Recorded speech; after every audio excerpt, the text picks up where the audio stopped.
ಹೇಳಕತ್ತೀನಿ, ಈ ಶಿವರಾತ್ರಿ ಸಂದರ್ಭದಾಗ ಇವತ್ತು ಬಹುಶಃ ತಾವೆಲ್ಲ ಭಾಳ ದೂರದಿಂದ ಬಂದಂತಹ ಎಲ್ಲ ಜೀವಾಹಿನಿಯ ಗಾನ ಸುಯೋಗ ಇವನ್ನೆಲ್ಲ ಕೇಳಕ್ಕೆ ಬಂದಿರಿ.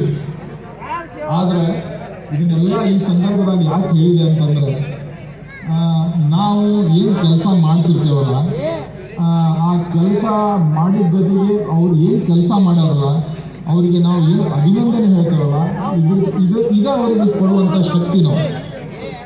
ನಾವೇನು ಅಭಿನಂದನೆ ಹೇಳ್ತೀವಿ, ಅವ್ರಿಗೇನು ಪ್ರೋತ್ಸಾಹ ಕೊಡ್ತೀವಿ, ಅವ್ರಿಗೆಲ್ಲ ನೀವೆಲ್ಲ ಇಷ್ಟು ಮಾಡಿರಿ ಸರ್, ನಮ್ಮ ಜೊತೆ ಇದನ್ನೆಲ್ಲ ಮಾಡ್ಕೊಂತ ಇಷ್ಟೆಲ್ಲ ಕೆಲಸಗಳನ್ನು ಮಾಡಿರಲ್ಲ, ಇದಕ್ಕೆ ನಾವು ಯಾವಾಗಲೂ ನಿಮ್ಮ ಜೊತೆ ನಿಲ್ತೇವೆ ಅನ್ನೋ ಒಂದು ಏನು ನಾವು ಪ್ರೋತ್ಸಾಹ ಕೊಡ್ತೀವಿ, ಅವರು ಬಹುಶಃ ಇನ್ನೂ ಇಂಥವು ಸಾವಿರಾರು ಕೆಲಸಗಳನ್ನು ಹಾವೇರಿಗೆ ಮತ್ತು ತಮ್ಮ ಸಮಾಜಕ್ಕೆ ತಂದುಕೊಳ್ಳುವಲ್ಲಿ ಯಶಸ್ವಿ ಆಗಕ್ಕೆ ಕಾರಣ ಆಗ್ತದೆ ಅನ್ನೋ ವಿಚಾರನ ಹೇಳ್ತಾ, ಇನ್ನೊಮ್ಮೆ ಈ ಶುಭ ಸಂದರ್ಭದಲ್ಲಿ ತಮ್ಮೆಲ್ಲರಿಗೂ ಶಿವರಾತ್ರಿಯ ಹಾರ್ದಿಕ ಶುಭಾಶಯಗಳನ್ನ ಹೇಳ್ತಾ, ಆಮೇಲೆ ಯಾವ ಕಾರ್ಯಕ್ರಮ ಶಿವರಾತ್ರಿ ದಿವಸ ಚಲೋ ಆಗ್ತೈತಿ ಆ ಕಾರ್ಯಕ್ರಮ ಎಂದೂ ನಿಲ್ಲಂಗಿಲ್ಲ.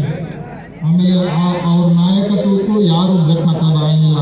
ಅದಕ್ಕೆ ನಮ್ಮ ದರ್ಶನ್ ಅವರು ಆಯ್ಕೊಂಡಿರುವಂತಹ ಈ ಶಿವರಾತ್ರಿಯ ಒಂದು ಶುಭ ಮುಹೂರ್ತ ಅವರ ಜೀವನದಲ್ಲಿ ಉಜ್ವಲವಾಗಿ ಅವರು ಬೆಳೀಲಿ ಮತ್ತು ಈ ಕಾರ್ಯಕ್ರಮ ವರ್ಷವಿಡೀ ಇನ್ನೂ ಹೆಚ್ಚಿನ ರೀತಿಯಲ್ಲಿ ಬೆಳೆಯುತ್ತಾ ಹಾವೇರಿಯ ಎಲ್ಲ ಜನರ ಪ್ರೋತ್ಸಾಹ ಅವರ ತಂದೆ ಹಾಗೆ ಅವರಿಗೂ ದರ್ಶನ್ ಅವರಿಗೂ ಸಿಗಲಿ ಅನ್ನೋ ಒಂದು ಶುಭ ಹಾರೈಕೆಯನ್ನು ಹಾರೈಸುತ್ತಾ ನನ್ನ ಒಂದೆರಡು ಮಾತುಗಳನ್ನು ಮುಗಿಸ್ತೇನೆ.